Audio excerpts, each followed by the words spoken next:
Bonjour, c'est Clara Garnier-Amouroux pour Code Source, le podcast d'actualité du Parisien. Emilia Pérez, le film du réalisateur français Jacques Audiard, semblait inarrêtable. Prix du jury à Cannes en mai 2024, récompensé aux Golden Globes en janvier dernier, ce drame musical sur la transition de genre d'un narcotrafiquant mexicain était nommé dans 13 catégories aux Oscars, un record pour un film non anglophone. La cérémonie a eu lieu ce week-end et Emilia Pérez est finalement repartie avec 2 statuettes seulement. Oscar du meilleur second rôle féminin pour Zoé Saldana et de la meilleure chanson originale pour les 2 compositeurs Camille et Clément Ducol. En cause, des critiques du côté de la communauté transgenre et du public mexicain et surtout d'anciens tweets racistes et islamophobes de l'actrice principale Carla Sofia Gascón qui ont ressurgi un mois avant la cérémonie. Renaud Barognan, spécialiste cinéma au Parisien, raconte aujourd'hui dans Code Source la campagne d'Emilia Pérez aux États-Unis et son rendez-vous manqué avec Hollywood.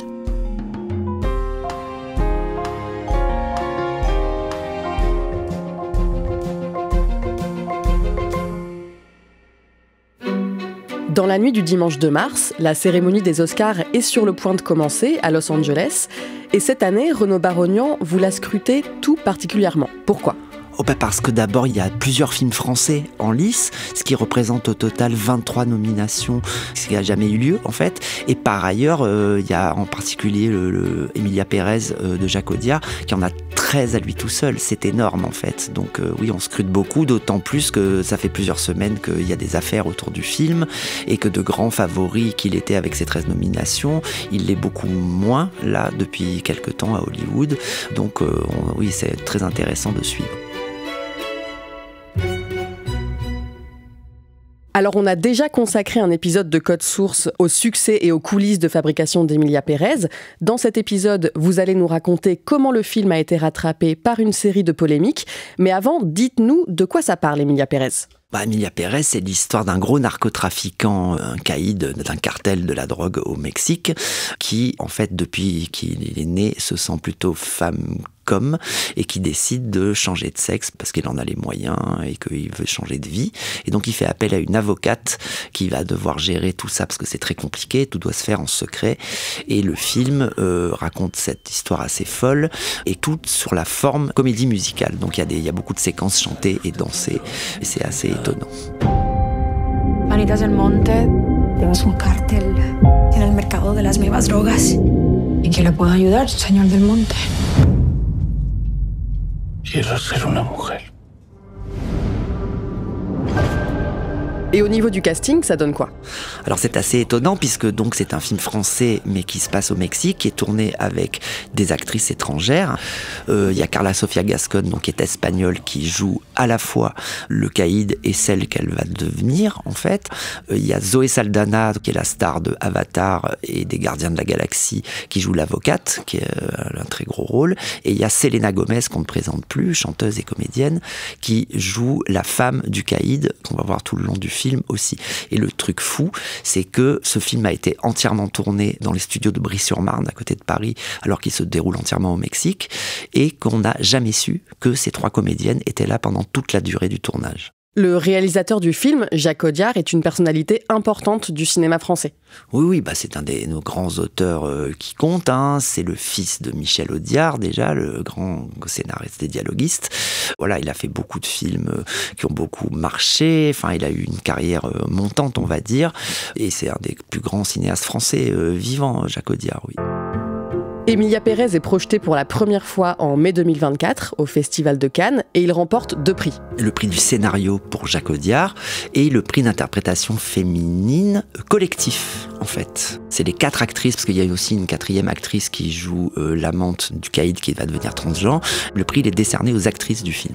Ce prix collectif est donc attribué à Carla Sofia Gascón, Zoé Saldana, Selena Gomez et Adriana Paz. Et c'est Carla Sofia Gascón, qui interprète l'héroïne du film Emilia Pérez, qui monte sur scène pour le recevoir. Merci à tous les membres des jurys. Racontez-nous ce moment. Alors c'est un moment assez lunaire. Zoé Saldana et les 2 autres actrices, elles sont reparties parce que le film a été présenté la première semaine, elles sont reparties aux États-Unis, ce qui se fait dans ces cas-là, et elles n'ont pas eu le temps de revenir. Donc du coup, elle est seule à représenter. On a l'impression qu'elle comprend pas que le prix est adressé aux 4. Elle croit que c'est que pour elle. Donc elle monte sur scène, il y a les 4 rouleaux, parce qu'il y a des rouleaux en papier pour les prix à côté d'elle, et elle fait pas gaffe et elle remercie comme si c'est elle qui avait gagné seule le prix. Merci, Jack. Merci. Thank you, Jacques. Merci pour ce cadeau que tu m'as offert, qui a offert à tout le monde. Et c'est plus tard que Jacques Audiard, quand il va avoir le prix du scénario, qui va repréciser que c'est vraiment pour les 4 et remercier ces 4 actrices. Emilia Pérez sort en salle en France le 24 août et il passe la barre du million de spectateurs dès le mois d'octobre. Entre-temps, la plateforme américaine Netflix décide d'acheter le film pour 12 millions d'euros pour le distribuer aux États-Unis. Alors, ça veut dire quoi et pourquoi la plateforme mise autant sur Emilia Pérez à ce moment-là? Alors ça s'est fait quasiment à Cannes, parce que le film il était présenté donc en sélection officielle, mais aussi au marché du film. Et très vite, Netflix s'y est intéressé et a fini par remporter le morceau parce qu'ils ont mis beaucoup d'argent sur la table. Netflix, ça fait des années qu'ils se cherchent un champion, parce qu'ils n'ont jamais gagné. Ils ont déjà eu des prix aux Oscars, mais ils n'ont jamais eu le prix du meilleur film. Et pour eux, là, ils y voient un candidat idéal parce que le film fait un gros buzz au moment de sa présentation à Cannes parmi les critiques et les festivaliers américains. Et ça, c'est un très bon signe. Donc ils se disent, voilà, puis là, c'est un film qui a quand même une connotation très internationale, avec son côté mexicain, tout ça. Pour eux, c'est le candidat idéal et ils se disent, là, on peut gagner avec ce film. L'automne marque le début de la saison des récompenses pour le cinéma et c'est aussi le top départ pour la course aux Oscars, dont la cérémonie a lieu tous les ans début mars. Racontez-nous comment ça se passe, cette course, pour les films qui veulent avoir une chance d'être récompensés. Alors c'est comme une campagne électorale, c'est une grosse machine parce qu'il s'agit d'être influent, il y a beaucoup de votants, ça demande vraiment de s'investir beaucoup et ça demande une présence à Hollywood pendant des mois et si on veut vraiment être influent, ça demande beaucoup d'argent parce qu'il faut justement organiser des réceptions, des cocktails, des projections avec les votants. Les votants, c'est beaucoup de gens du cinéma, il y a des techniciens, il y a des musiciens, il y a des comédiens, des réalisateurs, des producteurs, des distributeurs. Pour les étrangers, ça coûte encore plus cher que les Américains parce qu'il faut faire voyager les équipes à chaque fois. Donc c'est vraiment une grosse machine. Et donc, en général, il y a toute une équipe qui se constitue pour mener cette campagne. C'est ça, c'est-à-dire qu'il y a surtout une équipe de communication, parce que c'est ça qui est le plus important. Il s'agit aussi d'influencer les journaux, ce qu'on appelle les traders, qui sont les journaux spécialisés américains comme Variety, Hollywood Reporter, Deadline. Et du coup, il y a, pour les gros films, il y a généralement 40 personnes qui ne s'occupent que des médias. C'est le cas pour Emilia Pérez, c'est vraiment une grosse équipe. Chacun a un média qui suit pendant des mois et où il essaye de faire le plus de papier possible en fait. Et c'est vraiment impressionnant en termes de logistique. À partir de là, Jacques Audiard et son actrice Carla Sofia Gascon se rendent donc très régulièrement aux États-Unis. Oui, c'est beaucoup de voyages pour faire partie des nominations. Donc Jacques et Carla, ils voyagent beaucoup ensemble. Le reste de l'équipe aussi commence à voyager un peu, puisque l'idéal, c'est d'être dans toutes les catégories. Donc ils font voyager les techniciens aussi. Pour ce qui est des autres comédiennes, comme elles sont américaines et qu'elles habitent là-bas, ça c'est plus simple. Mais c'est surtout Jacques et Carla qui montent au front le plus pour pouvoir être dans les catégories prestigieuses, c'est-à-dire meilleur film, meilleur réalisateur, meilleur scénario et meilleure comédienne, puisque Netflix a décidé de pousser Carla Sofia Gascon dans la catégorie meilleure comédienne. Concrètement, à quoi ça ressemble la campagne de promotion pour l'équipe d'Emilia Pérez? Déjà, il s'agit de montrer le film pour que les gens le voient. Pour qu'ils aient une chance de voter pour lui, il faut que les gens le voient. Donc, il y a beaucoup de projections dans des festivals, comme Telluride et Toronto, New York un peu après, mais dans plein d'autres villes aussi, vraiment plein.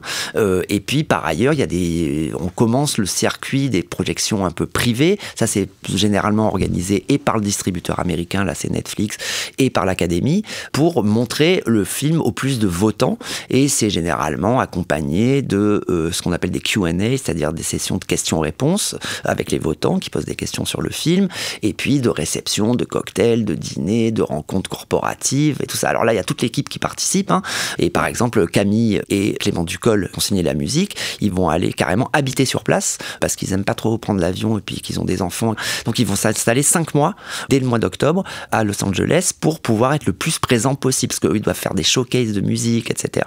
Le dimanche 5 janvier, c'est la 82e cérémonie des Golden Globes à Los Angeles, généralement considérée comme l'antichambre des Oscars. Emilia Pérez décroche 4 récompenses: meilleure musique originale, meilleur film étranger, meilleur second rôle féminin pour Zoé Saldana, et l'une des principales récompenses, le Golden Globe du meilleur film musical. Renaud Barognan, Jacques Audiard fait un premier discours en français.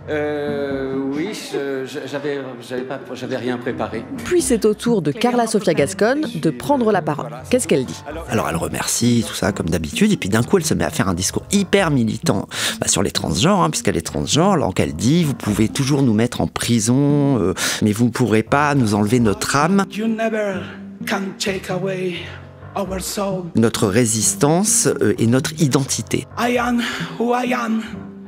Know who you want. Thank you so much. C'est un discours très fort. Les gens sont surpris, mais les Américains, en plus, ils aiment bien ces prises de parole militantes, surtout à Hollywood, sur les transgenres, qui est un grand sujet depuis quelques années aux États-Unis, et plus depuis que Donald Trump a été élu. Alors, il n'est pas encore en poste à ce moment-là, mais il est élu, et qui est pas très transgenre friendly, on va dire. Donc, du coup, ça marque encore plus. Et vraiment, il y a toute la salle qui se lève et qui applaudit, quoi. Pourtant, à ce moment-là, ça fait déjà plusieurs semaines qu'Emilia Pérez est critiquée, notamment sur sa représentation de la transidentité. Oui, alors sur les réseaux sociaux, il y a des membres de la communauté LGBTQ+, qui reprochent au film de donner une mauvaise représentation de la transidentité, que c'est pas réaliste en fait. Dans le même temps, il y a quand même des membres de la communauté transgenre qui défendent aussi le film. Mais c'est vrai qu'il y a des critiques. Dans les semaines qui suivent, les critiques s'intensifient. Cette fois, ce sont des journalistes, producteurs et des critiques de cinéma mexicain qui dénoncent beaucoup de clichés et une esthétisation du narcotrafic. Oui, voilà, alors l'esthétisation du narcotrafic, parce que c'est vrai que c'est très joli dans le film d'Audiard, c'est une comédie musicale. Et par ailleurs, on commence à avoir des reproches. Ça vient du Mexique et de gens de la communauté mexicaine en France, par exemple, qui disent que c'est pas réaliste, encore une fois, et puis que surtout, c'est des actrices qui sont pas mexicaines, que ça n'a pas été tourné au Mexique. C'est pas une grosse polémique, mais ça monte un peu, oui. Moi, je veux que la France reconnaisse qu'en fait, ce film, parce que c'est pas possible. C'est une faute de respect à votre art, le cinéma français, honnêtement. À tel point que courant janvier, une réalisatrice mexicaine diffuse sur YouTube un court-métrage parodique en réponse à Emilia Pérez qui s'appelle Joanne Sacrebleu. Décrivez-nous à quoi ça ressemble. C'est un petit film hilarant où les comédiens ont quelques dialogues où ils forcent à mort sur l'accent français. Alors ils parlent en espagnol mais avec l'accent français. Ils sont déguisés, mais alors c'est caricatural, exprès. Ils ont des bérets, des moustaches, des salopettes et des marinières. Même les filles ont des moustaches. Ils n'arrêtent pas d'agiter des petits drapeaux français. Enfin, c'est vraiment très moqueur. Jacques Audiard, le réalisateur, réagit. Alors il met un peu de temps parce que bon, ça monte mais c'est pas non plus la folie, et donc il s'excuse quand même pour dire que s'il a heurté des Mexicains notamment, il est désolé, mais encore une fois il insiste sur le côté, ce sera vraiment sa ligne de défense, que c'est pas un film réaliste, c'est une comédie musicale et que donc il faut pas tout prendre au pied de la lettre et qu'en fiction on fait ce qu'on veut.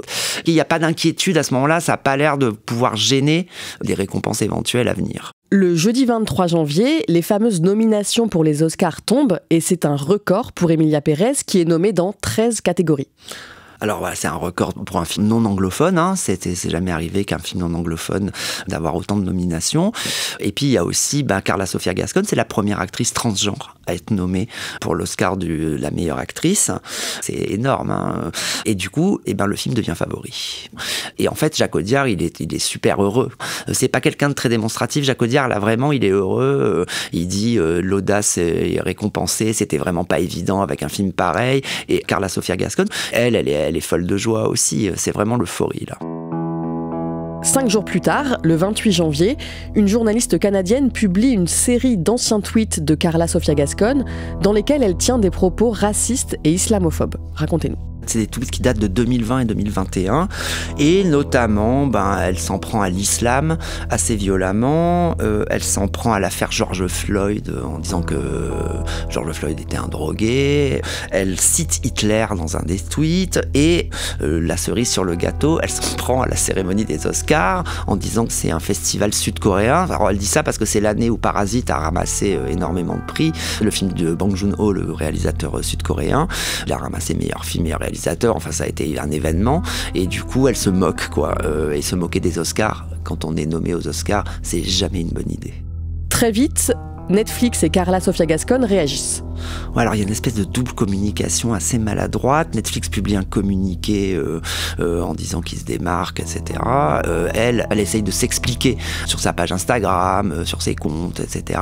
Et on a l'impression que tout ça est pas très maîtrisé, en fait, et que c'est un peu en roue libre. Dans la foulée, Netflix décide de supprimer l'image de l'actrice sur les affiches de promotion du film et annule les événements auxquels elle devait participer.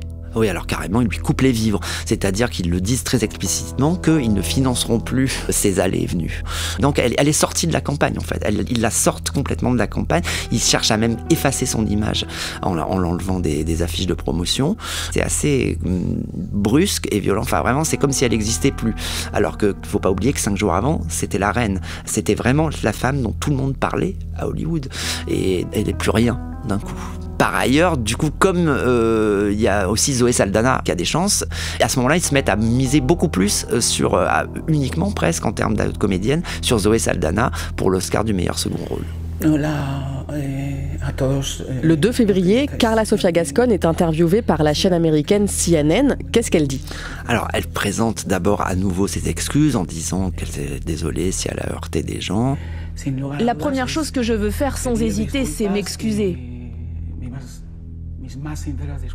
Présenter mes excuses les plus sincères à toutes les personnes qui ont pu être offensées par la façon dont je m'exprime dans mon passé. C'est des excuses un peu molles, j'ai envie de dire, dans la mesure où elle se défend. En même temps, elle s'excuse, mais aussi elle se défend. Elle dit oui, mais c'est des propos qui ont été sortis de leur contexte. Et puis elle dit surtout qu'elle est harcelée depuis et qu'elle a été jugée, sacrifiée à cause de ses tweets, sans autre forme de procès. J'ai été étiquetée raciste. Je veux dire que je ne le suis pas. Je crois que j'ai été jugée, condamnée, sacrifiée, crucifiée et lapidée sans procès et sans possibilité de me défendre. La semaine suivante, Jacques Audiard se désolidarise de son actrice. Il y a une pression en fait sur Jacques Audiard du distributeur, en l'occurrence de Netflix, pour qu'il s'exprime. Parce que pour l'instant, à part les excuses de Sofia, il n'y a pas eu de prise de parole de Jacques Audiard. En fait, ils n'occupent pas le terrain et c'est jamais bon. Donc tout le monde essaye de lui parler, il répond à personne. Et puis finalement, il donne une interview à Deadline, qui est un magazine en ligne qui compte beaucoup dans le cinéma et le showbiz américain. Une très longue interview là pour le coup, où il dit, alors ça c'est assez terrible, puisque du coup il se désolidarise totalement. C'est-à-dire qu'en fait, il dit « je veux plus lui parler », elle a fait du mal au film et à l'équipe, et c'est assez violent. Renaud Barognan, vous êtes allé à Los Angeles à la mi-février, à peu près à cette période-là, pour couvrir la dernière ligne droite avant les Oscars pour les films français en lice. Dans quel état d'esprit est l'équipe du film à ce moment-là ? Alors moi j'ai senti une grande tension. Ils annulent tout, ce qui était prévu, notamment l'interview que Jacques Audiard fait donner aux Parisiens.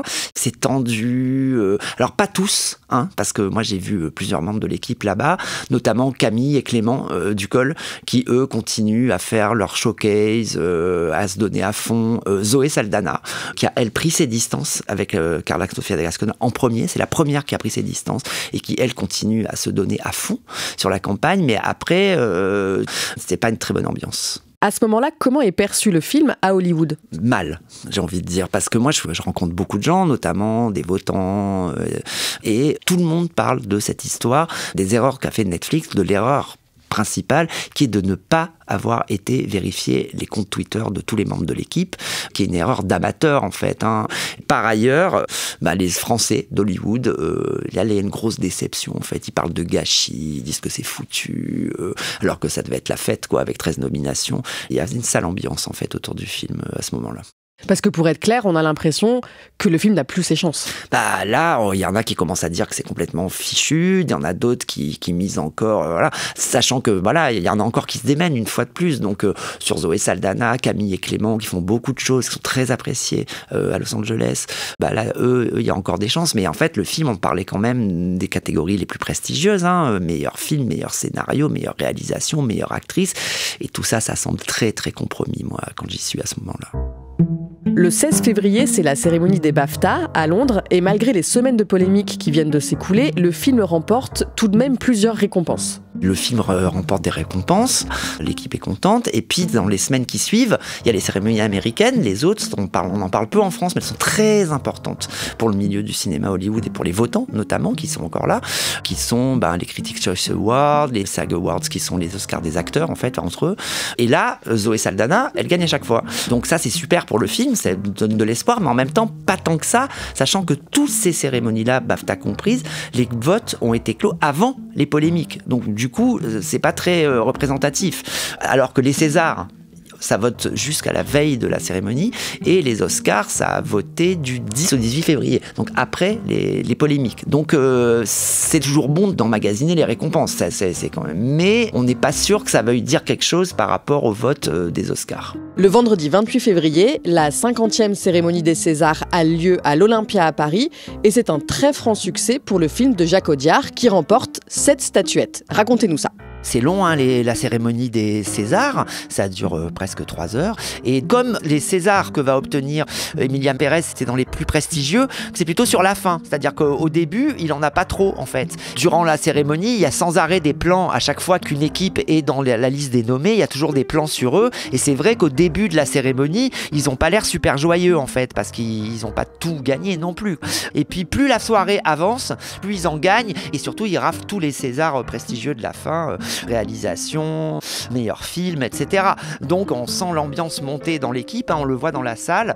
Et voilà, c'est un vrai très beau carton plein avec cette récompense dans les plus prestigieuses. Et le meilleur film ce soir, Emilia Pérez. C'est le 7e César du grand vainqueur de ce soir qui succède donc à Anatomie d'une chute.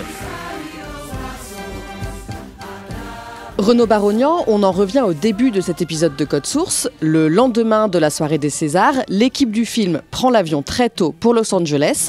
Et le dimanche 2 mars, la cérémonie des Oscars est lancée par l'humoriste et animateur de la soirée, Conan O'Brien. Décrivez-nous le début de cette soirée.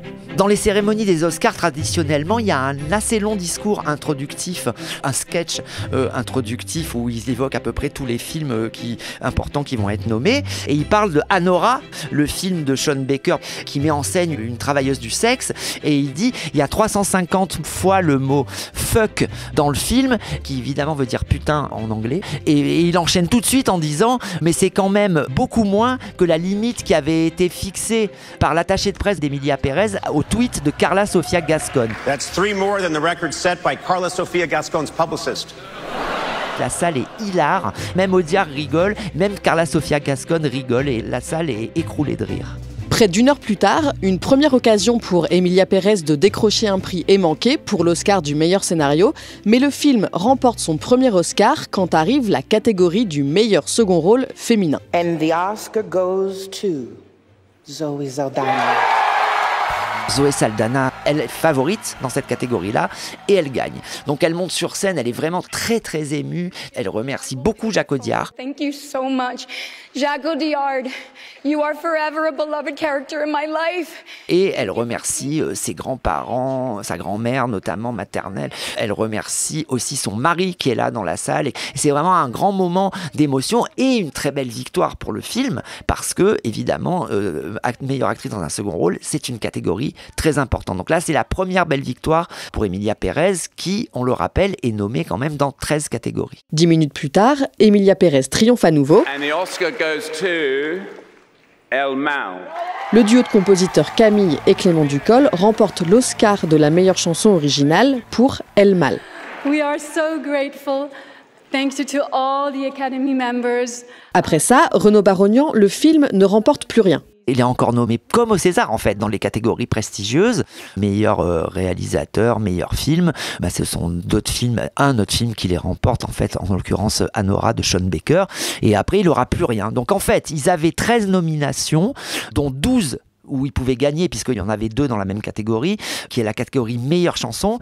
Et sur 12 où ils pouvaient gagner une statuette, ils sont repartis avec 2. Après la cérémonie, Jacques Audiard réagit. Qu'est-ce qu'il dit ? Il donne une interview à un pool de journalistes français à Los Angeles, qui était un truc qui était très organisé depuis des semaines.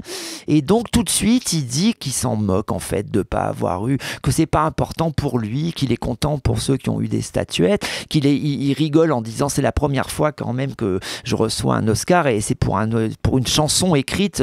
Ça vraiment, j'aurais jamais pu l'imaginer. Les confrères qui l'interrogent le relancent sur les polémiques. Il en parle, mais il faut un peu insister. Il fait comprendre en fait entre les lignes que c'est pas à 72 ans qu'il envisageait une carrière américaine. Renaud Barognan, est-ce que c'est un rendez-vous manqué entre Emilia Pérez et les Oscars ? Oui, c'est un rendez-vous manqué dans la mesure où, certes, il n'était pas prévu qu'il gagne tout. Déjà, avant qu'il y ait les polémiques, les spécialistes faisaient bien remarquer qu'il y avait une très forte concurrence avec The Brutalist, avec Anora, avec Conclave. Donc en fait, il n'y avait rien d'écrit, il n'allait pas forcément tout rafler. Ça allait être dur. Malgré cela, le film était très très apprécié des Américains, des spécialistes à Cannes. Donc il aurait vraiment pu gagner plus que ça. Donc là, c'est déjà un rendez-vous manqué. Manqué pourquoi ? Parce que malgré tout, cette histoire de tweets de Carla Sofia Gascon a complètement rebattu les cartes, sachant que derrière la communication de déminage qui a suivi a été plus qu'hasardeuse. Donc à l'arrivée, on a quand même une sensation de gâchis sur l'ensemble de cette campagne et sur la manière dont ça s'est terminé dimanche soir.